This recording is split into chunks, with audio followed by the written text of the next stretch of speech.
नमस्कार दोस्तों, बहुत बहुत स्वागत है आप सभी का आपके अपने इस यूट्यूब चैनल विधिटेरिया में। दोस्तों मैं हूं एडवोकेट मंजीत त्रिपाठी। दोस्तों आज के इस वीडियो में हम लोग बात करेंगे कि कोर्ट एनबीडब्ल्यू कब जारी करता है, यानी कि नॉन बेलेबल वारंट कब आता है, चाहे वो आपका सेक्शन 25 हो पेमेंट एंड सेटलमेंट एक्ट में हो या फिर आपका एनआईए एक्ट 138 चेक बाउंस का केस हो या किसी भी केस में। दोस्तों देखिए, आपको सबसे पहले तो हम बता दें कि लोन के मैटर में जब भी बैंक कोई भी केस फाइल करता है तो सबसे पहले तो वो होता है आपका सिविल नेचर का होता है, लेकिन बैंक सिविल नेचर का होता है, लेकिन एक समय ऐसा आता है कि वो आपका क्रिमिनल नेचर का हो जाता है। तो जब भी बैंक केस फाइल करता है तो आपको सबसे पहले उसमें आता है समन्स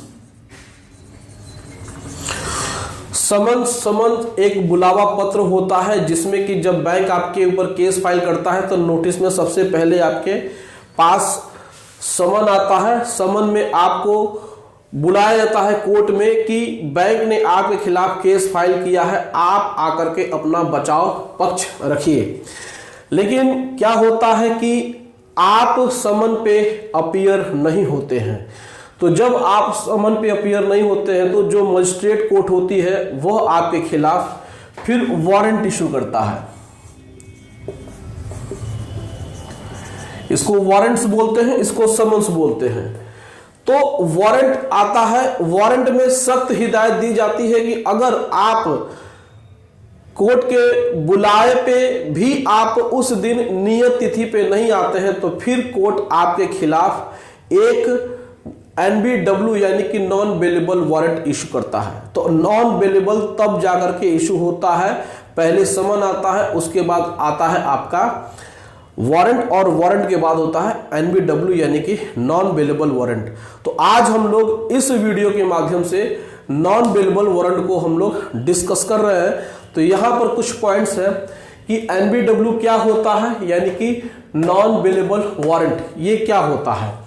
दूसरा इसमें यह है कि एनबीडब्ल्यू कब और कौन जारी करता है, और तीसरा है कि एनबीडब्ल्यू से कैसे बच सकते हैं, और चौथा इसमें है एनबीडब्ल्यू कब समाप्त होता है। दोस्तों जब भी आपके खिलाफ कोर्ट से एनबीडब्ल्यू आता है यानी कि नॉन बेलेबल वारंट आता है तो ये एक बहुत ही जटिल प्रक्रिया है और मामला यहाँ पर बिगड़ता दिखाई देता है।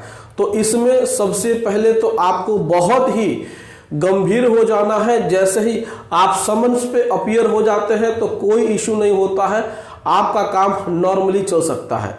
अगर आप समन पे अपीयर नहीं हुए और आपके खिलाफ वारंट आ गया और आप वारंट पे चले गए तो भी कोई दिक्कत नहीं होता है, आप वहां पर अपना माफीनामा लगा सकते हैं। लेकिन मामला जब एनबीडब्ल्यू का हो जाता है तो यहाँ पर बहुत ही प्रॉब्लम होती है। तो एनबीडब्ल्यू में क्या क्या चीजें होती हैं ये हम आपको आज डिटेल से इस वीडियो के माध्यम से बता रहे हैं, और आप इस वीडियो को बहुत ही ध्यान से देखिएगा, नहीं तो आपके लिए बहुत सारा प्रॉब्लम हो जाएगा। तो दोस्तों अगर आपने मान के चलिए कि कोई भी आपने 5 लाख रुपए का अनसिक्योर्ड लोन लिया,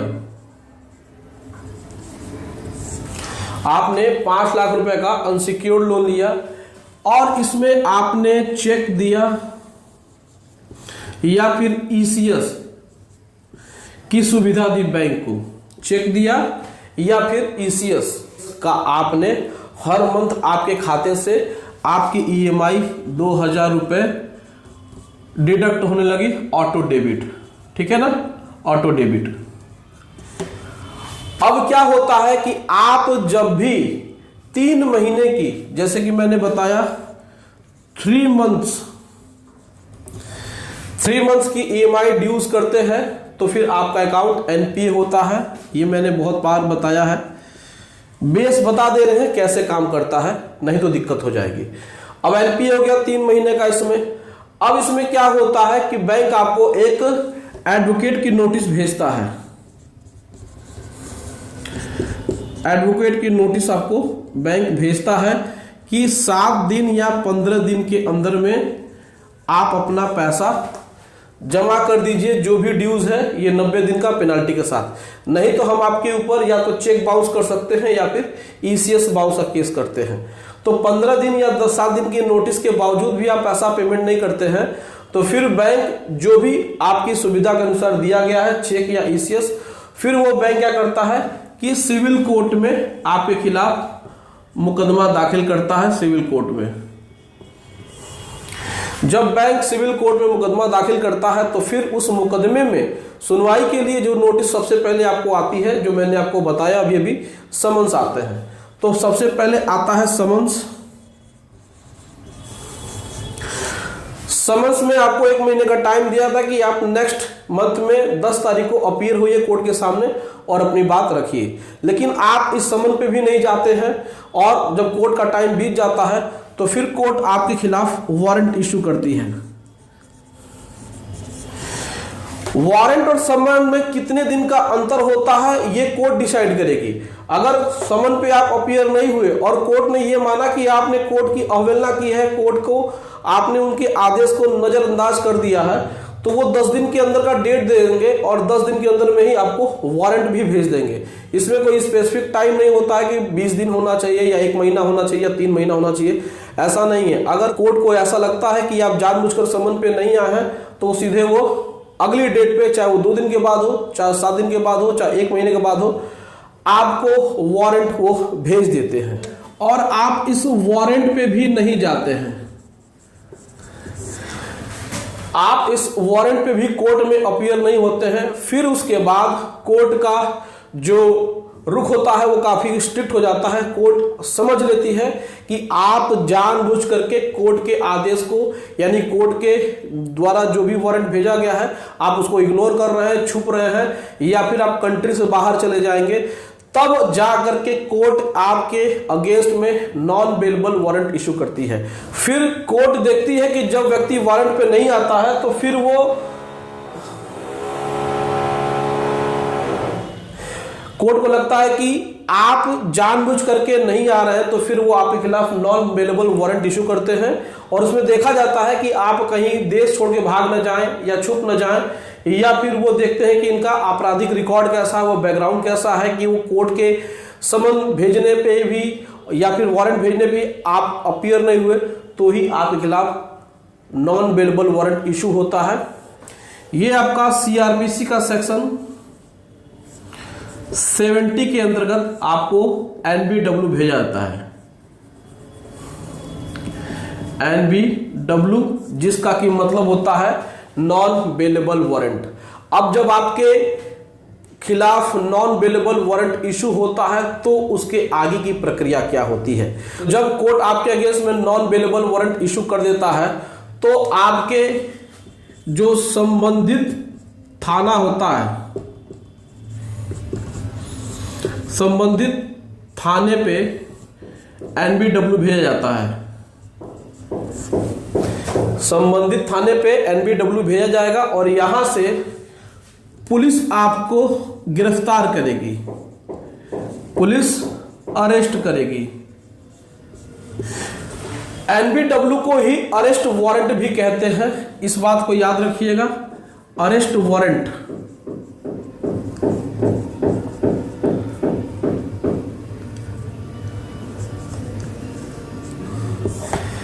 नॉन बेलेबल वारंट को ही अरेस्ट वारंट कहा जाता है। यहां पर पुलिस आपको अरेस्ट करेगी और फिर मैजिस्ट्रेट कोर्ट में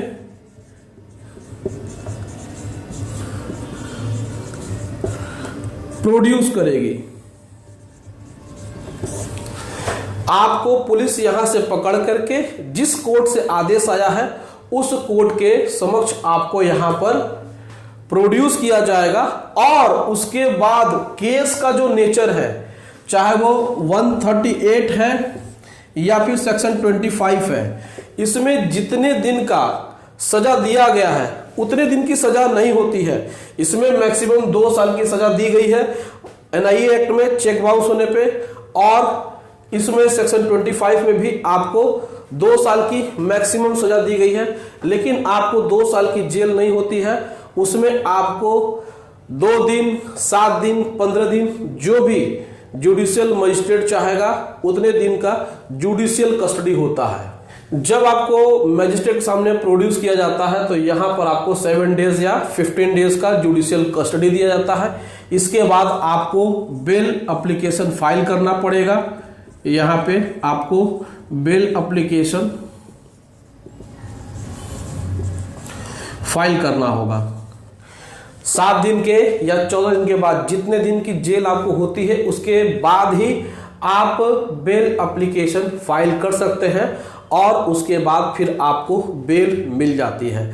तो यहाँ पर आपका ये जो प्रश्न था कि NBW कब जारी होता है, कौन जारी करता है, तो सबसे पहले तो NBW तब होता है जब आपके खिलाफ समन आ गए हैं, आप उस पर अपीयर नहीं हुए, वारंट आ गया है तो भी आप अपीयर नहीं हुए, तो फिर आपको गिरफ्तार करके कोर्ट के सामने लाने के लिए जो मजिस्ट्रेट कोर्ट में आपके खिलाफ बैंक ने केस फाइल किया है वही मजिस्ट्रेट आपके खिलाफ CRPC की धारा 70 के अंतर्गत अरेस्ट वारंट यानी कि नॉन बेलेबल वारंट इशू करते हैं और उसके बाद जुडिशियल मजिस्ट्रेट आपको जितने दिन की जुडिशियल कस्टडी देते हैं 7 दिन या 15 दिन, उसके बाद आप बेल एप्लीकेशन फाइल करके बेल करा सकते हैं और फिर आपका केस चलता रहेगा।